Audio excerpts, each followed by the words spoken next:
Today I'm sharing plants that match my soul. Okay, I'm just joking. Hi, hello, welcome houseplant lovers. I'm Marina, the millennial planter. So actually, Pam over at It's Pamela, Pam's Pretty Plants, started this tag and she's basically just sharing her goth selection, her more dark foliage kind of plants. And I just wanted to do it too and showcase some plants that don't usually get the airtime. Let's just hop on into this little spooky tag. So the first plant that I want to highlight is this Calathea ornata, which is one of my all-time favorite calatheas, and it's probably because she's always going to have a special place in my heart. Quick backstory behind her: my mom had gifted her to me very early on in my plant journey, and I was terrified I was going to kill it. But lo and behold, she is still here and she is thriving because she just put out a new leaf, which is this fat one right here. Look at that. Look at that. So it's not the tallest, but it is the fattest, which is exciting. And just between the dark green foliage that it has, when it's not near the lights, it literally almost looks black. And those beautiful purple backs of these leaves, oh, I just love it so much. And then just the speckling, the striping of the pink, it's just such a pretty plant.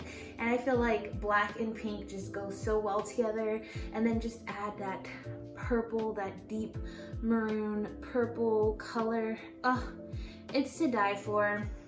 And you know, she is not without her crispy edges because your girl definitely waters her with some tap water, and she probably could use a little bit more humidity, but it's fine because she's still beautiful. Crispy edges and all. No GOTH Plant Collection tour tag video would be complete without the Raven Zizi herself.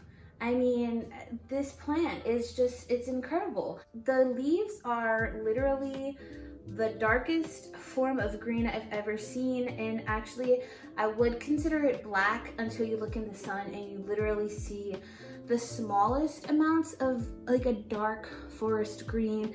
It probably looks way more green on the screen because of the light, but from afar and away from the light, it is legitimately black, and it is so cool. And it's just the name Raven Zizi. It's just the perfect spooky time collection, spooky whatever, however you. It's just the perfect spooky plant. There, words, I got them. Luckily, this plant is pretty regularly found at Lowe's and Home Depot nowadays, so I really suggest you get one. They're super low maintenance. This thing is a little floppy, so it is a little thirsty, but yeah, definitely a plant to have in any sort of goth collection. The third plant on this goth collection list is none other than the Philodendron verrucosa. And I know, it's probably a bit of a stretch until you see these blood red backs. Like, what? You can't get more spooky than that. I mean, am I even showing this off right? I hope. I am currently obsessed with this plant.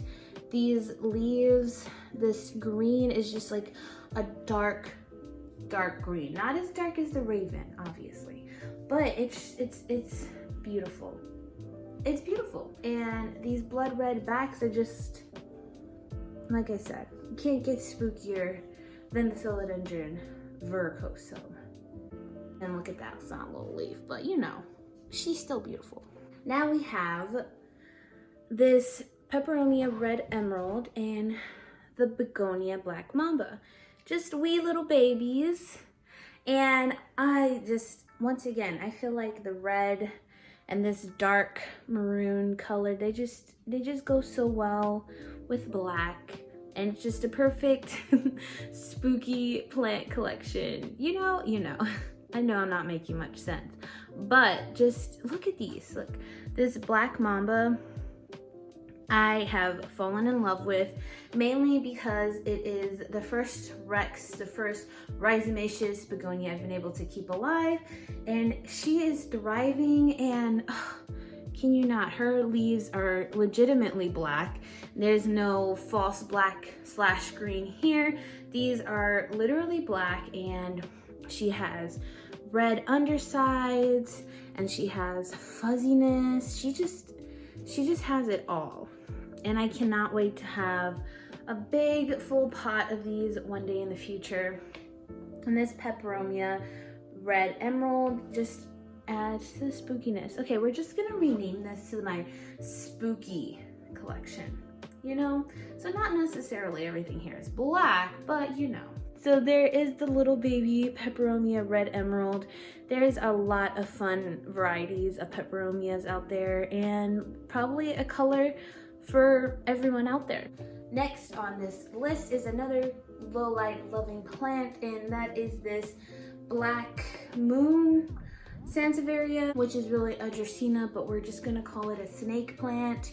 And these leaves are just stunning. These leaves come in light, like you could see, and then over time they just fade to a darker green, and it's just a really lovely plant, a really cool snake plant to have. I have all sorts of snake plants, and believe me, when they say low light, they mean low light. I have this guy in a pretty low light area, and he is still managing to push out new growth, and I love it so much. And once again, another plant that looks a lot lighter because of this light, but it is a lot darker in person. I even have a little propagation of it going here. This is only a little over a month of root growth, which I think is insane. This is my first time ever propagating snake plants, and I was expecting to have this thing in water for like 6 months before I've seen any action. But no, lo and behold, just look at those roots. So pretty. And this leaf actually looks a lot darker. It's the same plant, but you can see how much darker the leaf looks, and just that pretty pattern and striping it has. Yeah, definitely a favorite.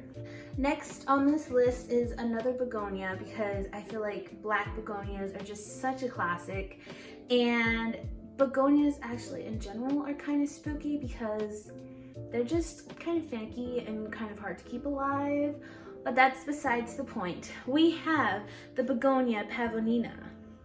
And as you can see, just, can we even? This is the micans of the begonias. They are a dark sort of green, slightly iridescent. They have red undersides, red, look at that. Truly stunning. They truly look like a micans. Another rhizonaceous begonia as well. Away from the light, it does have a sort of black to the tint to the tops of the leaves. Just a true stunner, and definitely something you should consider adding to your spooky plant collection. Now this next plant is a little bit on the struggle bus, but that's okay. But we have this Philodendron black cardinal.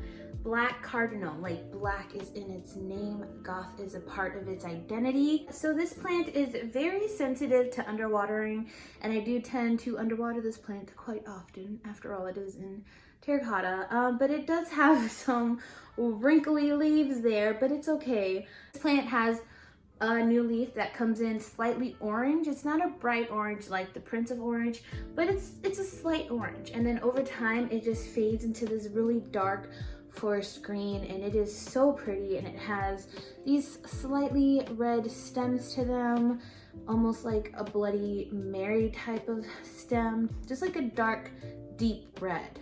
Truly a beauty, such a pretty plant. Now I've saved my spookiest plant for last. This cotton candy fern. Do you see the little black speckling along the foliage? It'll start to trail down a little bit, and it'll have some of those little crispy edges to it. A real spooky plant. It's actually dying. I repotted it and killed a lot of its roots on accident, and now it's dying, and nothing gets spookier than a beautiful fern that you didn't want to kill, and you know, it's slowly dying. Yeah, it's sad, but I guess it's spooky, right?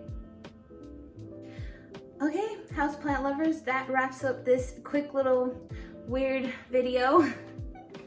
And I hope you all enjoyed it. I would love to hear what your favorite goth plant or spooky plant is in your collection. Just share a couple with me. I want to see them, or you could share some pictures on Instagram and just send me a message. I'm Millennial Planter on Instagram as well. I hope you all are having a great day. I hope you all are staying safe and sane and healthy, and I hope you all are having a spooky October.